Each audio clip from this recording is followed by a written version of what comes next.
Today, Donald Trump is the victim of another assassination attempt. A Houthi missile hit central Israel for the first time, and coup plotters in the DRC are handed death sentences.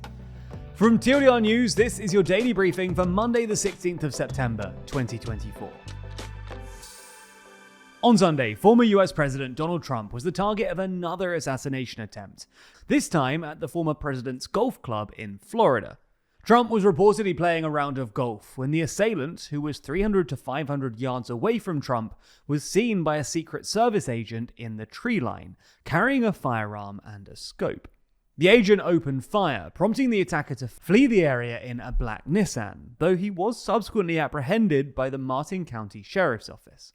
Trump later sent an email to his supporters saying, "I am safe and well." The suspect arrested for the incident has been named in media reports as Ryan Wesley Routh, a 58-year-old with ties to Hawaii and North Carolina. Routh has had previous run-ins with law enforcement, though. For instance, news reports citing court records say that Routh faced criminal charges for two separate incidents in 2002 for the possession of a weapon of mass destruction, apparently a fully automatic machine gun. Later that year, he was also charged after apparently arming and barricading himself inside a United Roofing building in Greensboro, North Carolina for 3 hours, an incident that began with a traffic stop. Social media accounts understood to have belonged to Routh suggest that he's an avid supporter of Ukraine, with him apparently having traveled to Ukraine in an unsuccessful attempt to fight against Russia's invasion, before he, again unsuccessfully, sought to try and recruit US-trained Afghan soldiers who had fled the Taliban to join the fight. During these efforts, Routh had been interviewed by both the New York Times and Financial Times. It's also emerged that Routh self-published an ebook called Ukraine's Unwinnable War. In the book, he criticized Trump, calling him brainless for dismantling the Iran nuclear deal. Routh also criticized Trump on social media, according to news reports, and even indicated that he had voted for Trump in 2016 before turning against him. In another post in 2020, according to Reuters, Routh expressed support for Senator Bernie Sanders and mocked Joe Biden as Sleepy Joe. Earlier this year, though, Routh tagged Biden in an X post saying, "At POTUS, your campaign should be something like KADAF, Keep America Democratic and Free. Trump should be Massa, Make America Slaves Again, Master. Democracy is on the ballot, and we cannot lose." Democratic politicians were quick to condemn the attempted attack, with both President Biden and Vice President Harris saying that they were glad that Trump was okay. Many Republicans also voiced their support for Trump, blamed Democrats for the heightened political rhetoric, and said that security should have been more alert, with Trump's July attack still in recent memory. There's more on the way, but remember to subscribe and ring the bell for more daily briefing tomorrow. Plus, if you want to support the channel like Andre DM, then consider joining the TLDR Daily Membership Program for just $1.99. Israeli Prime Minister Benjamin Netanyahu has warned the Yemen-based Houthi rebels that they will pay a heavy price after a ballistic missile fired by the group hit central Israel for the first time. A Houthi military spokesperson said that the group had fired a new hypersonic ballistic missile that traveled more than 2,000 kilometers in just 11.5 minutes. The missile triggered air raid sirens in Tel Aviv and across central Israel, prompting Israelis to rush for shelters. Loud booms were also heard, which the Israeli military said were caused by missile interceptors attempting to shoot it down. Parts of the missile apparently fell in an unpopulated open area about 7 kilometers from Ben Gurion Airport, and no injuries were reported. Now, the military is investigating whether the Israeli air defense system had successfully taken down the missile or if it fragmented in midair. Before Sunday's incident, Houthi missiles had never penetrated deep into Israeli airspace, and previously the group's biggest success was a drone strike on Tel Aviv. Prime Minister Netanyahu hinted at a possible military response by offering a reminder that after the drone attack in July, Israel carried out airstrikes on the Yemeni port city of Hodeidah.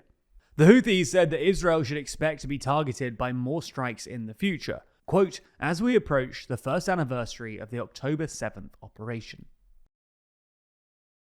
In other news, a military court in the Democratic Republic of the Congo has given death sentences to 37 people, including 3 Americans, a Briton, a Canadian, and a Belgian, convicted of taking part in a coup attempt earlier this year. On Friday, the court sentenced 21-year-old Marcel Malanga from Utah, 21-year-old Tyler Thompson Jr., also from Utah, and 36-year-old Benjamin Ruben Zalman Polan, along with dozens of Congolese defendants, to the harshest penalty in the country. The death penalty was reintroduced earlier this year after a 20-year suspension due to a rise in insurgent violence and militant attacks. For context, in May, a failed coup attempt led by Congolese opposition figure Christian Malanga, who's the father of one of the Americans sentenced at the weekend, targeted the presidential palace in the capital Kinshasa. However, it led to the death of 6 people, including Malanga himself, who was shot after resisting arrest after live streaming the coup on social media. According to several defendants, Malanga made several threats towards them, with some claiming to have been duped into believing that they were working for a volunteer organization. Malanga's son, Marcel, also told the court that his father threatened to kill us if we did not follow his orders. So what's likely to happen now? Well, the lawyers for the 6 foreign citizens said that they will appeal the verdict. Meanwhile, the US appears to be staying out of things. The US State Department says that it's aware of the verdict, but has not declared the 3 Americans wrongly detained, meaning that US officials are unlikely to try and negotiate their return. Moving to Europe, Storm Boris has unleashed record-breaking rainfall, causing deadly flooding across parts of Central and Eastern Europe over the weekend. Austria, the Czech Republic, Hungary, Poland, Romania, and Slovakia have all been affected, and there are at least 8 deaths reported by Sunday evening, 5 of them reported in Romania. Polish Prime Minister Donald Tusk has declared a state of natural disaster to mobilize support from the EU's Rescue Service. Meanwhile, authorities in Lower Austria, the region surrounding Austria's capital Vienna, declared it a disaster area and announced that a firefighter had died while tackling the flooding. The mayor of Budapest, Hungary, said that according to forecasts, one of the biggest floods in the past years is approaching Budapest, but we are prepared to tackle it, with the Danube's river level forecast to rise above 8.5 meters this week, nearing the record 8.91 meters seen in 2013. In the Czech Republic, police said on Sunday that they were searching for 4 people who are missing after being swept away by floodwaters. All in all, the record rainfall comes after Europe's hottest summer on record, and the storm has been particularly bad as cold air coming from the north has mixed with moisture drawn up from the Mediterranean and Black Sea areas, which have been unusually warm. Scientists say that global warming has increased the frequency and intensity of weather events like this, so we'll have to keep an eye out for more in the future. And in some uplifting news, the World Health Organization has announced its first authorization for a vaccine against Mpox in adults in Africa, a virus related to smallpox. More than 723 people in over a dozen countries on the continent have died from the disease, with the Democratic Republic of Congo having been the harshest hit and serving as the epicenter for the outbreak. The vaccine, developed by the Danish company Bavarian Nordic, was previously authorized by several Western countries during the global Mpox outbreak in 2022. The WHO's Director General hailed the vaccine's approval in Africa as an important step in the fight against outbreaks of the disease on the continent.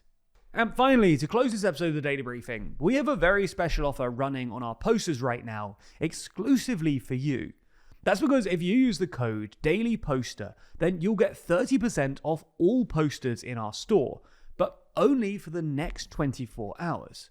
Now, that includes our brand new Every Alliance Explained poster, which shows, in slightly confusing detail, how every country interacts with each other. Now, we spent hours making sure that every detail is correct, and every country is included. And while the overall picture is admittedly a bit of a mess, it's in that intricacy that you find what's really interesting. Who's allied with who? Which regions and continents work best together? And how does the world really work? Explore that and support TLDR by picking up the poster today, with them coming in 3 different designs to fit any taste. The store's linked in the description, and as I mentioned earlier, you can get 30% off by using code DAILYPOSTER only for the next 24 hours.